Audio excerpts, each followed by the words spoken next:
first, this video was supposed to be just a straight up review of first Polish Netflix rom-com, which is Love Squared. But to understand the context of that rom-com, you kind of have to understand the context of what Polish rom-coms are, and for that you have to understand American. So now it turned into a video essay on rom-com history in the US and Poland with a dash of review at the end. I hope you enjoy it. Welcome. Intro?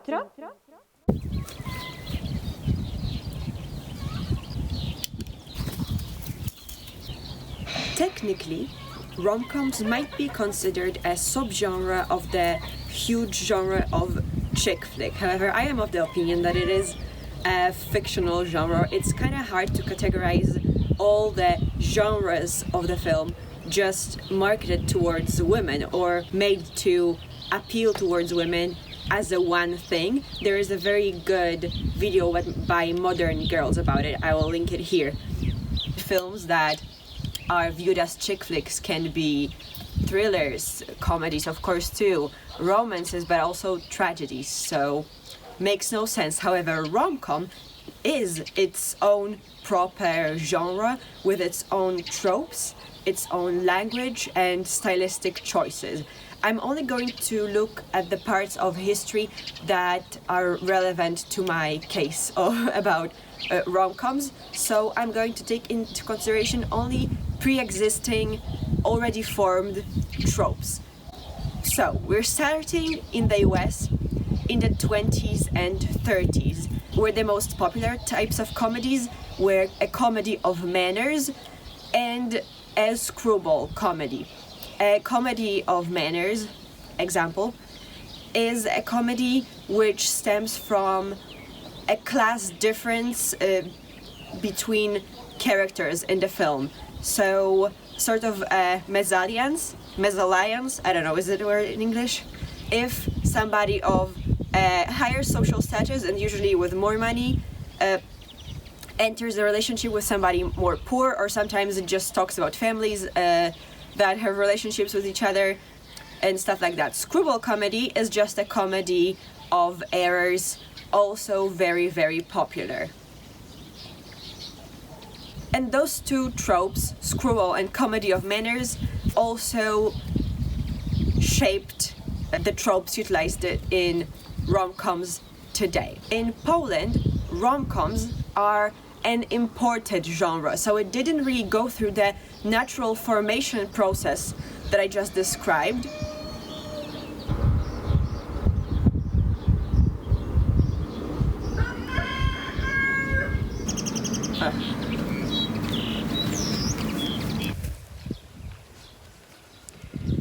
Polish rom-coms are an imported genre to us. The sound really resonates inside this car. Didn't really go through this natural formation process that it did in the United States. It was actually imported as a whole ready genre from the United States, and because of that I will move on to the history of Polish rom-com, but I would like to mention what was happening in the Polish cinema while in the States the early chick flicks were being made.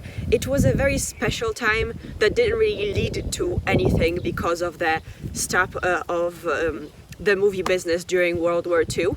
However, in the 30s there was a rise of cinema with a strong female presence and with very strong women characters. My favorite example of this is Czy Lucyna to dziewczyna, which is Lucy a Girl, which is a story of a female engineer who is unable to find a job as a mechanic in an auto shop, so she dresses as a boy or as a man and proceeds to work there and fall in love with a mechanic working there.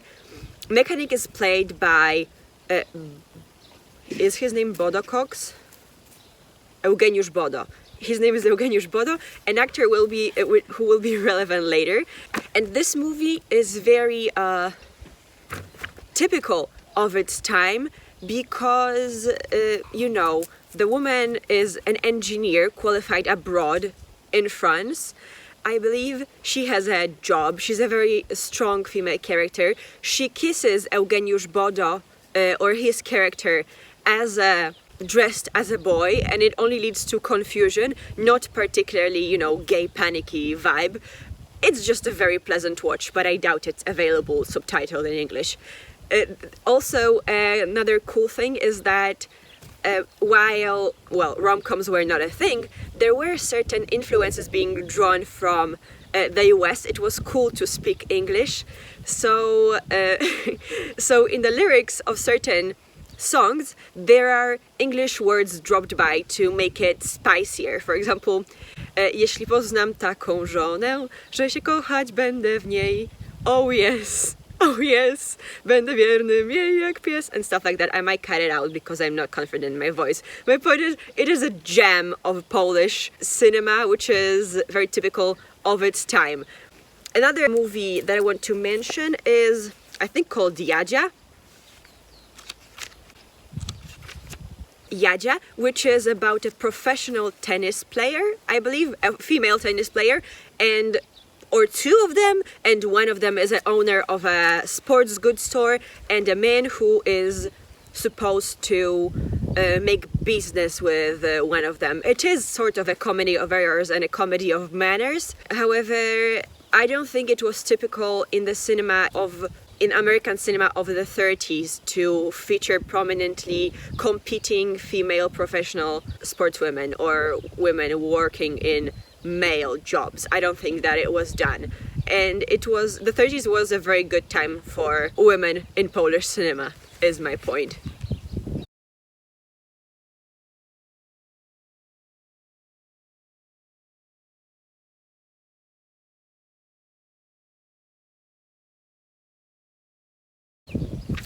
And coming back to Eugeniusz Bodo, I will present you with this lovely set of data that I counted. He was a very, very popular actor of the 30s.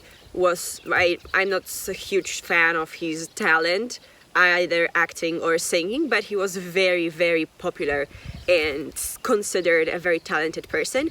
He was such a prolific actor that he starred in most important films of the time, and also prominently featured in films that while weren't made with the intent of being rom-coms, can be qualified as belonging to this genre. So here are the statistics. I based my data for this video on a list of Polish rom-coms, Polish rom-coms ever made. And rom-coms were seemingly produced in 3 time periods: in the 30s, in the 90s, and in the 2000s. And in the 2000s is the rom-com proper as imported from the States, and before those are films who just meet the criteria of being a rom-com. So the 30s Polish strong female comedy, then in the 90s I didn't watch 90s films, and 2000s. And every era has a prominent Polish actor that features in most productions of the time. And in the 30s it is Eugeniusz Bodo. Look at me thinking that I already said all of that. In the 30s he starred in 4 out of 8 rom-coms, so 50% of the movies. One of them was Cudna to dziewczyna, which I already mentioned, as well as His Lordship the Chauffeur, His Excellency the Salesman, and The Princeling. You can see a theme with the letter 3, right?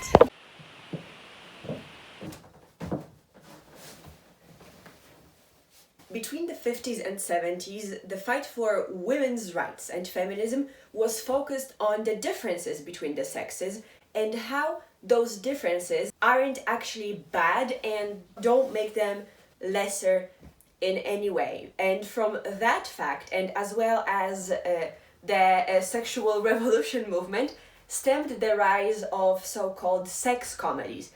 The funny bit, the comism in sex comedies stemmed from the misunderstanding between the sexes, which stemmed from their differences. So the perspective on what construes a good marriage, a good relationship, a different perspective on sex as well. it all led to the rise of popularity of said comedies, who supposedly took into account the female perspective, but we all know we can't really count on that because they were all made by men. But that's not to say that those were bad movies, but they are of its time, very much.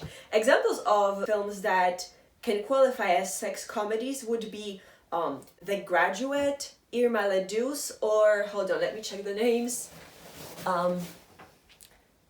Bob and Lara and Ted and Alice, which is an interesting film I found when doing research for this video, which is a comedy about two married couples, one of which is into the swingers lifestyle, whereas the other one is more conservative, and how they influence each other and, you know, their friendship and relationship.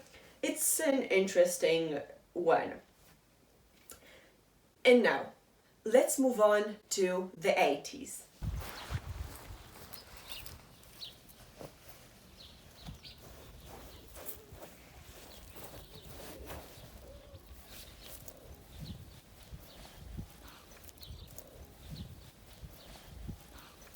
The 80s were a distinctly pre-rom-com era. Well, because comedies with a prominent romance present weren't really called rom-coms at the time. However, many films that were made in this time period had a huge influence on the rom-coms to come. Films such as Harry Met Sally, which is made what I would say pre-rom-com as a genre, but definitely qualifies as that, had a huge influence and is called a classic by many. Moonstruck and Say Anything, which were also popular romances made at the time. Other films from the time that had a huge influence was a teen rom-com of 16 Candles. Was it made by the guy who did Breakfast Club? If it wasn't, I'll just erase it. Dirty Dancing, a classic loved by many women.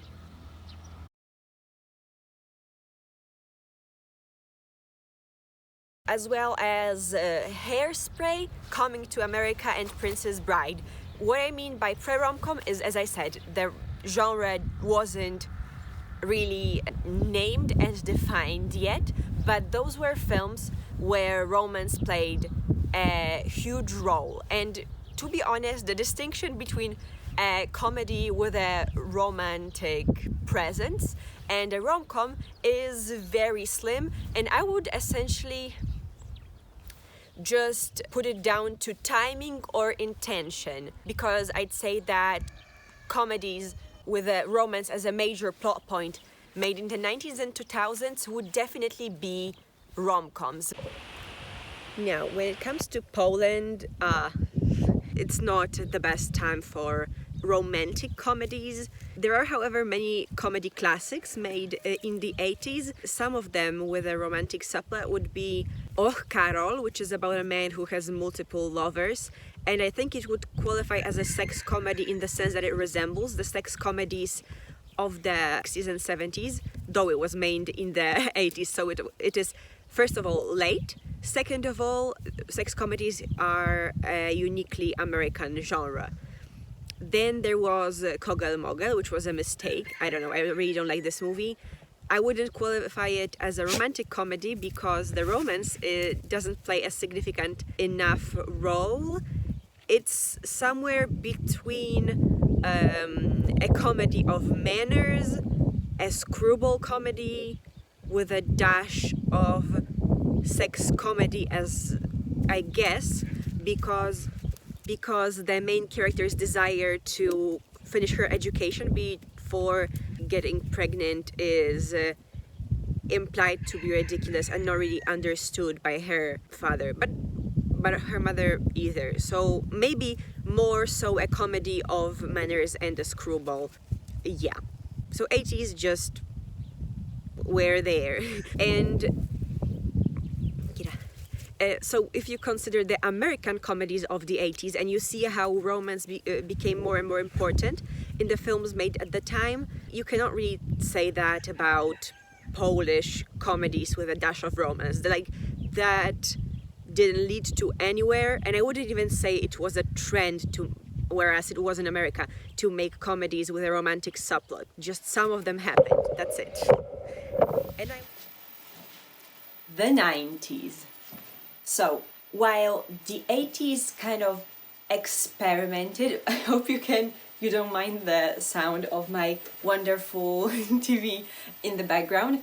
So while the 80s kind of experimented and wanted to market their comedies to as big a public as possible, 90s took notes to find out which of the things that the 80s, experimented with will make for good movies in the future. For example, take the box office hit of Harry Met Sally. The 90s noticed it was a hit. Kirupciu, ciupinciu, no chodź.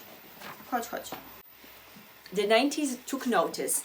So the public liked Harry Met Sally. What did they like about it? Well, they definitely like Meg Ryan. Let's make all our movies with Meg Ryan. Specifically, Meg Ryan in a love-hate relationship with her co-star. So what did they do? They made Sleepless in Seattle.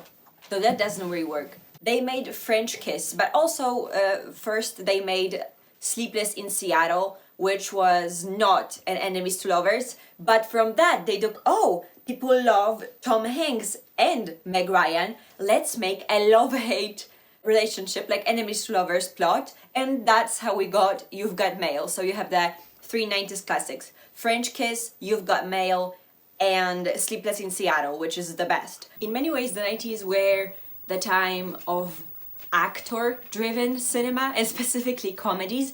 So if one actor had a successful breakthrough with a comedy, then they tend to reuse that actor kind of over and over. Take, for example, Julia Roberts and her comedy of My Best Friend's Wedding. They like Julia Roberts, specifically Julia Roberts being hot mess. So that's how we got two 1999 classics of Runaway Bride and Notting Hill. You get the very actor-driven Something About Mary, which takes Cameron Diaz at the height of her popularity in the 90s, I believe, and Ben Stiller, a comedy star, together to build a movie that appealed to a lot of people. In that movie, we can kind of also see the start of the trend of an ensemble films where there is a big cast of characters and we follow their different plot lines which intertwine at different points in the movie.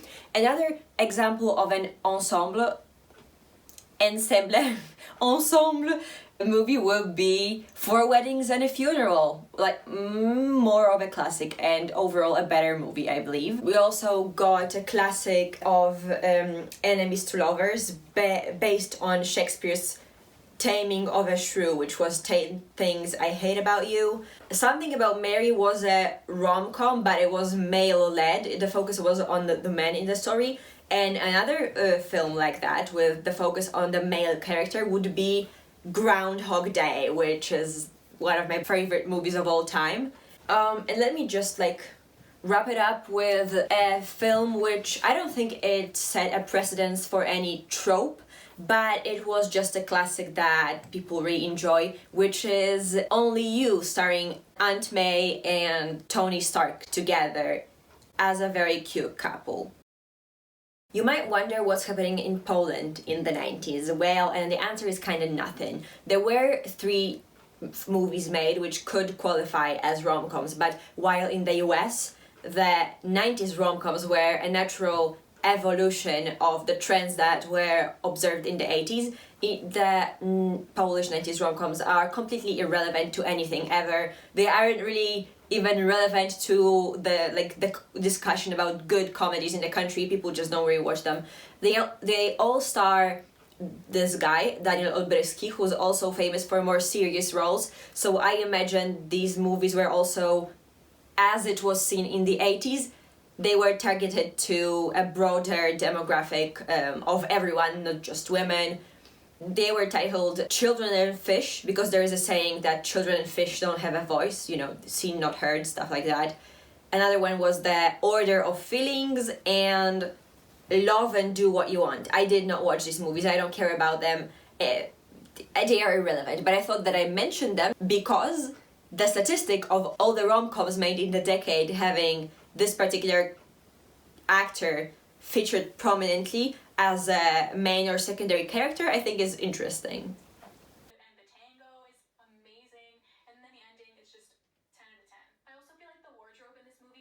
2000s.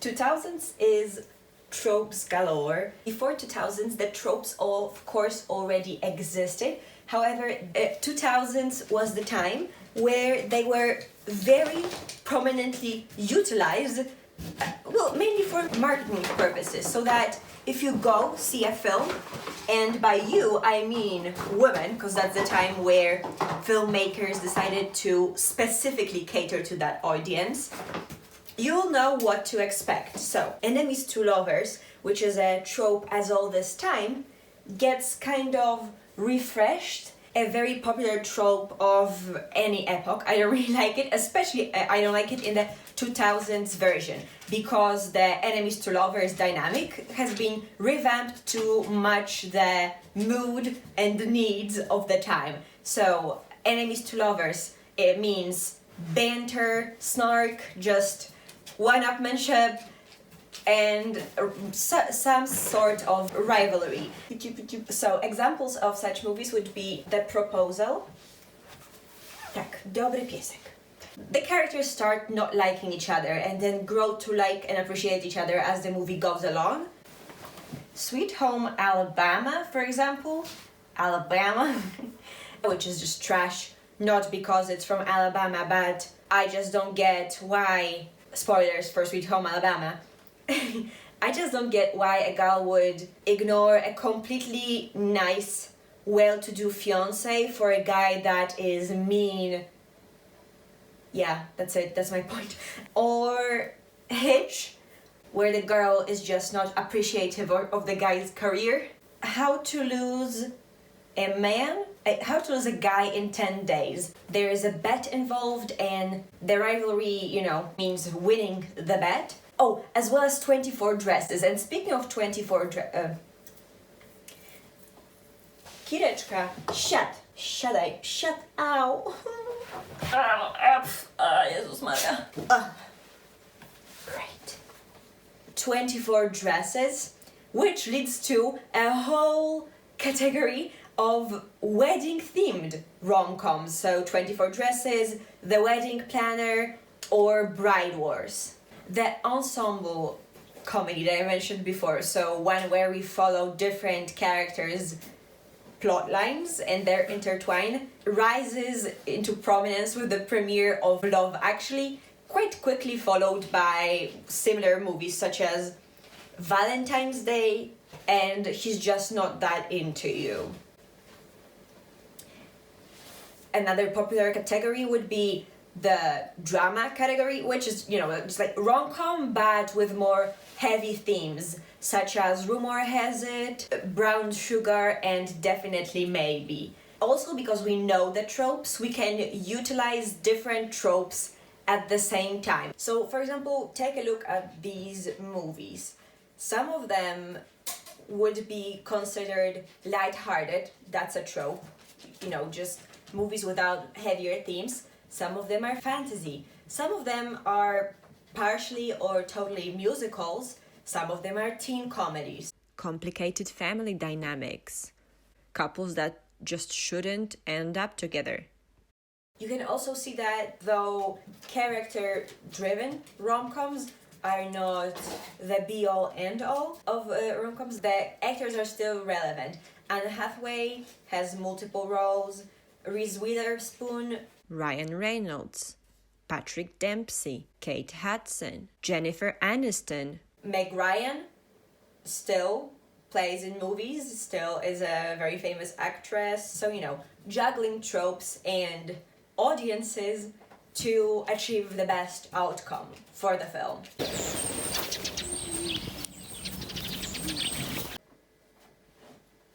So what do 2010s in the rom-com world look like? The tropes that rose to popularity in 2000s are still prevalent and very popular today. Of course. You can also see that because the media catering towards women are becoming like less stigmatized, for example, romance novels, you can see that there is a rise in number of films based on those very, very popular books. For example, Crazy Rich Asians and To All the Boys I've Loved Before and Scott Pilgrim versus the Rest of the Universe are all based on books. And yes, Scott Pilgrim definitely qualifies as a rom-com, at least according to my qualifiers.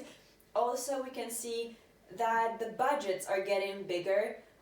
Big name actors are still acting there, but what I mean is that you can get big budget productions like Crazy Rich Asians. You can also see that fantasy rom-coms are still popular today, like Warm Bodies, which is a whole ass zombie movie, and Scott Pilgrim, as I said, totally a rom-com. What's more, diverse voices are being heard or given a platform. A lot of films from this list have people from minorities. Specifically, I feel Asian Americans are having their moment, which I hope they will keep. They will keep getting a chance to make their own stories. There is a ton of Asian American led films coming out. Also people from different ethnicities as well as LGBT people and people with different body types are getting cast in rom-coms, which I think is great. But speaking of progress, so how did things progress in Poland in the same period of time? Piotr Wereśniak's Lovers was marketed as first Polish romantic comedy about love. The director said he noticed that films like that were not being made, so he adapted foreign tropes for Polish sensibilities and needs. The film contained noticeable product placement, but because it was so well received, people decided that they did not mind because the movie was otherwise good. The film was a monetary success, quickly followed by more ambitious romantic comedy that were still trying to find their footing within the whole adapted genre. How to handle a meet cute with a side of pierogi? Maybe pączki will work better. Can an enemies to lover relationship exist with the English Polish temperament? And the answer is yes. Yes, it can. It's not difficult. After a gap of 4 years, Ławeczka premiered in 2004, followed quickly by Never in My Life, which is, I think, the only film which is a book adaptation of Katarzyna Grochola's novel of the same name, and its 2006 sequel, I Will Show You, followed by A Short History of Time. I actually really like the title because it's a pun, but I don't know whether it has to do with the concept of hysteria and, you know, like, never mind. And Angel in Love, which is a rom-com, but is actually a sequel to an older sci-fi comedy whose plot is that an angel is living on Earth.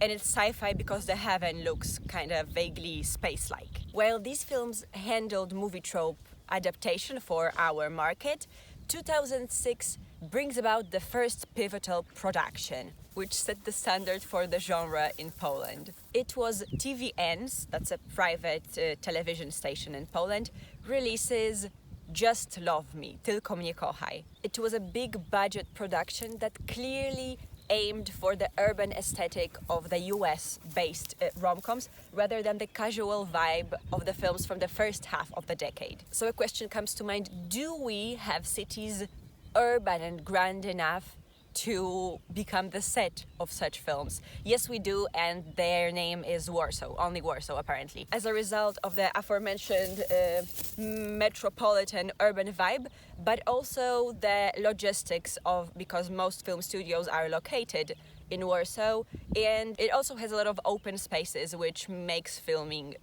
easier. But also, as a side note, Warsaw is the capital, and we people who live there already have enough hubris based on that fact, and we wouldn't have suffered if Gdańsk or Wrocław got some credit and screen time, not Krakow though.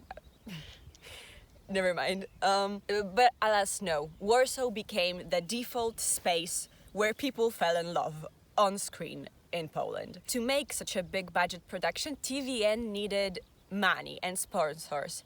So that's how we meet our second key player in Polish rom-com scene, which is product placement. It wasn't handled all that badly, but I still remember that Tylko Mnie Kochaj took place in an office building where everybody began their days by drinking a single-day carrot juice. It was a brand of juices which quickly spoiled because they were so fresh without any additives. It was just like kind of like Hello Fresh, but juices for office buildings rather than ingredients for meals to your home. You get me? Undisguised product placement features in half of Polish romantic comedies and only became more blatant with time. Because in a couple of films, it became apparent that Polish audiences will still watch a film no matter how blatant the advertising within it, despite having many complaints. So our complaints don't carry much weight if we're unwilling to boycott a movie over it.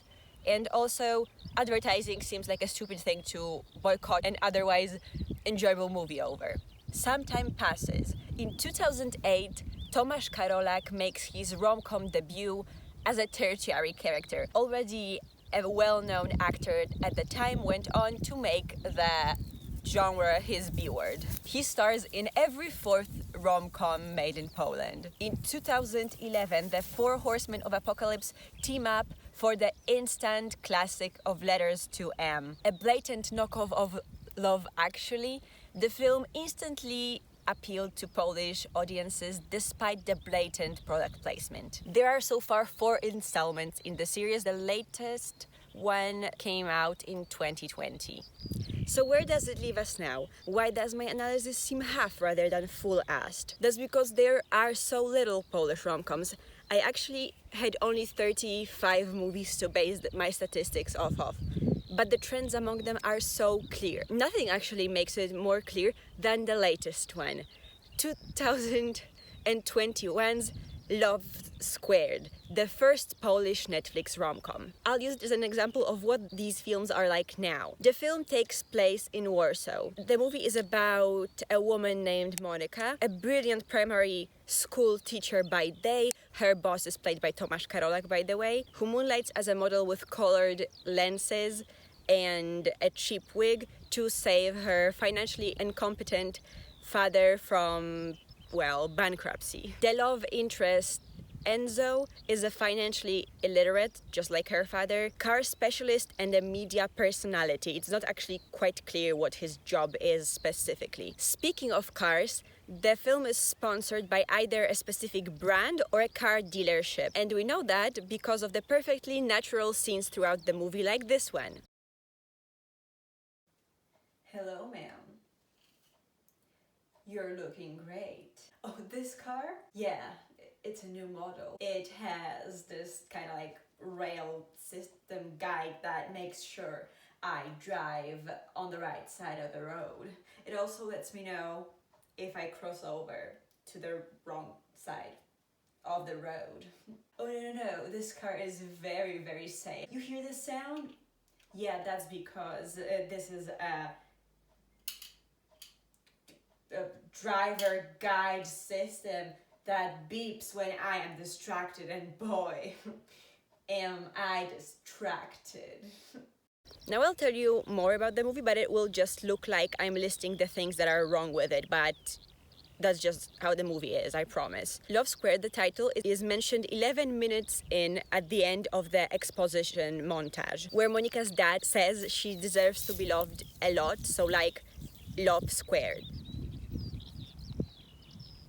And then it's never mentioned again. It's just a random phrase that would have made a cool title, and that's why they selected it, so yeah. Monica almost suffers from a case of split personality due to her different jobs. The teacher persona is safety conscious. She even does this whole thing where she dresses up as road signs to teach kids about road safety, whereas her model persona loves to drive recklessly and race down the road in the night with Enzo in her father's vintage car. So quite the opposite vibe, I feel. Monica, the teacher, constantly looks down on herself for earning money by showing her ass. And this whole thing feels very 90s girl only looks pretty where she takes off her glasses, because Monica wears glasses and dresses very conservatively as a teacher, of course. You know, like a makeover montage kind of vibe, like mildly weirdly sexist. Another thing, she meets Enzo on the set of a car commercial. They don't really seem to have chemistry, but the idea is to sell the car with that chemistry that they don't really have by making the couple make out by the car in several different locations.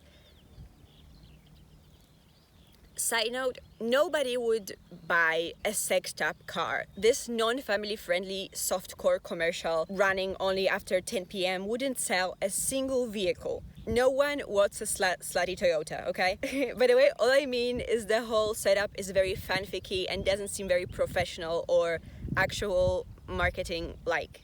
Another thing, I don't know who thought that Enzo makes for a hot prospective partner. He doesn't have any savings. At the beginning of the film, he's in an open relationship and still manages to be dishonest to his partner, doesn't take his job seriously, and lives with his brother in exchange for niece sitting. Also, he only speaks while pouting like so, and dances randomly thinking he's sexy, but he's actually like...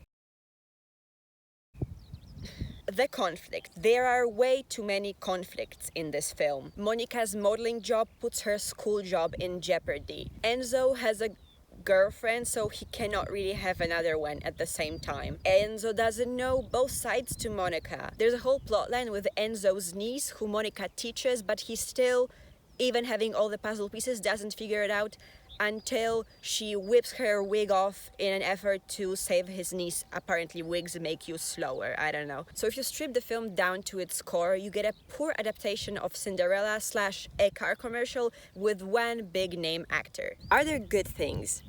Yes. For example, Enzo's girlfriend, who's I think supposed to be an antagonist and evil, is actually a very smart, critically thinking boss lady. Also, the film calls out we're so millennials and professionals and the way we speak. They switch between English and Polish in a very awkward fashion, but I swear that is what we sound like. And moreover, to make her more evil, the girlfriend speaks, well, Polish and English, but also throws in some German, and people answer German back. Just, I think, to showcase how overbearing she is, but to me it just looks like polite. Well, that was a bit of a side tangent, but I wanted to make a point. Poland is largely behind in the rom-com department and seems dead set on something over quality. I don't know. This video was exhausting to make. I had to do a ton of research, almost gave up while doing the 2000s portions, but my friend gave me a boost to keep going. Let me know what you think about this video. How did it make you feel? Leave a comment, let me know. Subscribe. Next films will be shorter for sure. Shorter content about books or movies. You can also find my other social media in the description. For now, bye-bye.